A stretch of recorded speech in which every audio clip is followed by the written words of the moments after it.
Dinimizin gerekli gördüğü şekilde yaşamak ve davranmak için Allah Celle Celaluhu Kur'an-ı Kerim'i indirmiştir. Tüm ibadet ve amellerimiz Kur'an-ı Kerim'e göre olmalıdır. Ancak bazen dinimizle ilgili herhangi bir sorunun cevabını Kur'an'da bile bulamayız ya da yorumlayamayız. İşte bu noktada hadis ve sünnetlere başvururuz. Ayet, hadis ve sünnetlerin farklı kesimlerce yorumlanmasıyla ortaya çıkan görüş ayrılıkları ise mezhepleri oluşturmuştur. Öncelikle şunu belirtmek gerekir ki, mezhepler ayrı bir dinmiş gibi görülmemeli, gösterilmemelidir. Mezhep kurucuları ise din koruyucuları veya tebliğcisi değildir. Mezhepler için İslam dininin anlaşılma, yorumlanma, hatta bir çeşit düşünce ekolleridir ifadesi kullanılmıştır. Esas olarak din, Allah'a net bir şekilde inanmayı ve tapmayı gerektirir. Ancak bu inanç ve ibadetin de bir sistemi, kuralları olmalıdır. Az önce de belirttiğimiz gibi, Kur'an-ı Kerim'de dinimizle ilgili bilmemiz gereken her şey yazılmıştır. Ancak normal vasıflarda bir Müslüman, burada yazan her ayeti anlayıp yorumlayamayabilir. Daha doğrusu, din alimleri bu ifadeyi kullanmaktadırlar. Mezheplerin çıkış noktası olan burada ise, müştehitlik sıfatına erişmiş kişiler bu görevi üstlenmişlerdir. İslam dininde hiçbir ayrılık olmadığını, hangi yoldan gidersek gidelim, varış noktamızın sadece Allah olduğunu hatırlatarak mezhepler konusunu açıklamaya çalışalım. Mezhep nedir?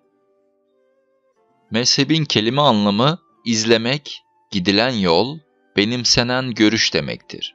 Dini anlamda ise müçtehit bir İslam aliminin kapalı veya kesin olmayan ayet ve hadisleri İslam'a ters düşmeyecek şekilde yorumlaması ve çözüm getirmesi demektir. Başka bir ifadeyle bir dinin farklı görüş ayrılıkları sebebiyle ortaya çıkan kollarından her biridir. Müçtehit ise bir konu hakkında tüm delilleri inceleyerek hüküm çıkartan din adamlarına denir. Mezhepler kaça ayrılır?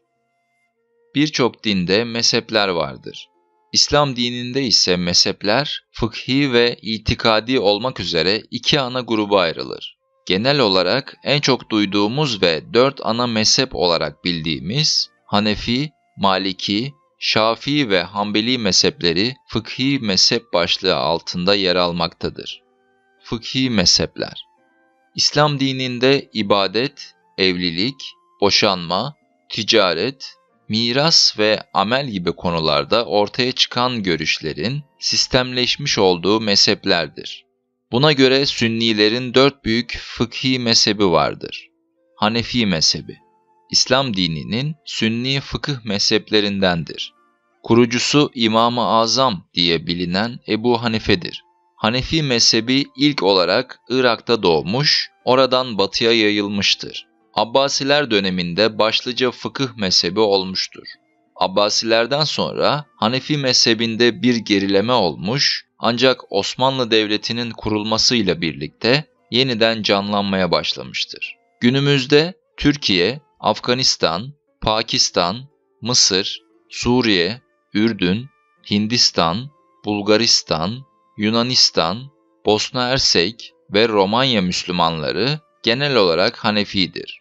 Hanefilik mezhebinde herhangi bir meselenin çözümü için önce Kur'an ayetlerine bakılır. Ayette konuyla ilgili bir çözüm varsa o yola başvurulur. Eğer Kur'an'da çözüm bulunamazsa bu kez sünnete başvurulur. Peygamber Efendimiz sallallahu aleyhi ve sellemin davranışlarına sünnet denir. Maliki mezhebi, kurucusu İmam Malik bin Enes Hazretleridir. İhtiyacı olan ilmin Medine'de olduğuna inanan İmam Malik, hayatı boyunca bu kutsal peygamber şehrinden ayrılmamıştır. Maliki mezhebi ilk olarak Hicaz halkı tarafından benimsenmiş, daha sonra hacca gidenler vasıtasıyla yayılmaya başlamıştır. Tamamen Hz. Muhammed sallallahu aleyhi ve sellemin doğrultusunda ilerleyen ve bu yolda fetva veren İmam Malik, Maliki mezhebinin oluşmasını sağlamıştır. Şafii mezhebi, kurucusu İmam-ı Şafii Hazretleridir. Şafii mezhebi ilk olarak Mısır'da doğmuş, daha sonra Irak, Suriye, Yemen ve Horasan'a yayılmıştır. Günümüzde Mısır, Suriye ve Irak'taki Müslümanların büyük bir kısmı Şafii mezhebindedir. İmam-ı Şafii, şer'i delillerden yola çıkarak hükümler vermiştir. Bu mezhebin getirdiği kurallara uyan kişilere ise Şafii denir. Hanbeli mezhebi. Hanbeli mezhebinin kurucusu Ahmet bin Hanbel Hazretleridir. Kur'an ve hadislerin önde geldiği fıkhı mezheplerdendir. Eğer bir konuda Kur'an ve sünnette kesin bir bilgi yoksa buna en yakın olan yola başvurulur. Günümüzde Irak, Kuveyt, Suudi Arabistan'da Hanbeli mezhebine mensup Müslümanlar bulunmaktadır. İtikadi mezhepler. İtikat, kelime anlamı olarak aksine ihtimal vermeyecek şekilde bir şeyi kabullenmek, gönülden bağlanmak demektir. İtikadi mezhepler ise iman ve inançla ilgili konuların sistemleştiği mezheplerdir. Ehli sünnet mezhebi. Hz. Muhammed sallallahu aleyhi ve sellemin yolundan giden ve o yoldan hiç sapmayanların mezhebidir. Kaynağı Kur'an-ı Kerim ve sünnetlerdir. Ehli sünnet mezhebindekiler Kur'an'da veya sünnette ne buyurulmuşsa ona inanır ve onu uygularlar. Ehli sünnet mezhebinin iki alt kolu vardır. Maturidiye mezhebi. Kurucusu Semerkant köylerinden Maturid'de doğmuş olan Ebu Mansur Muhammed'dir. Genellikle Hanefiler Maturidi mezhebindedirler. Eşariye mezhebi. Kurucusu Ebul Hasan Eşari Hazretleridir. Maliki ve Şafiler genellikle Eşariye mezhebindedirler. Eşariye ve Maturidi mezhepleri arasında genel olarak büyük farklar yoktur. İkisi de Peygamber Efendimizin sünnetlerine uygundur. Ehli Bid'a mezhebi. Hz. Muhammed sallallahu aleyhi ve sellemin getirdiği emirleri ve Kur'an-ı Kerim'in hükümlerini kendilerine göre yorumlayıp uygulayan kimselerdir. Yani bid'ata giren, sünnet yolundan sapan kişilerdir. Bid'at, dinin esaslarına ters düşen her türlü davranış, söz ve düşünce demektir. Peygamber Efendimiz bir hadisinde şöyle buyurmuşlardır. Sözlerin en hayırlısı Allah'ın kitabı, yolların en hayırlısı da Muhammed'in yoludur. İşlerin en kötüsü sonradan çıkarılanlardır ve her sonradan uydurulan şey bid'attır, delalettir, sapıklıktır. Ehli bid'a mezhebinin kendi arasında birçok kolu vardır. Cebriye. Kurucusu, insanda cüz'i irade olmadığından seçme şansının verilmediğini savunur. Mutezile. Aklın vahiyden daha üstün olduğunu savunanların mezhebidir. Mürciye. İstedikleri kadar günah işleseler bile La ilahe illallah Muhammeden Resulullah dedikleri an cennete gideceklerine inananların mezhebidir. Haricilik. Yalnızca ve mutlak suretle Kur'an-ı Kerim'den hüküm çıkarmaktır. Şia. Kur'an-ı Kerim'in bazı ayetlerinde eksik olduğunu iddia eden ve 4 büyük halifeden Hazreti Ali dışındakileri sevmeyenlerdir. Vehhabilik. İngilizlerin ümmeti bölüp dağıtmak için ortaya çıkardığı bir harekettir. Ehli dalalet mezhebi. Allah'a, peygambere ve ahirete iman konusunda sapkınlığa düşmüş kişilerin mezhebidir. Delalet doğru yoldan sapma, sapkınlık demektir. Ehli dalalet ise Allah'a, peygambere ve ahirete iman konusunda sapkınlığa düşmüş kişilerin mezhebidir.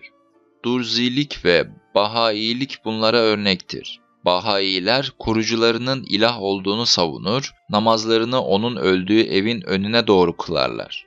Hz. Muhammed sallallahu aleyhi ve sellem, dinde her yeni gelen bilginin bid'at, her bid'atın da delalet olduğunu söylemiştir.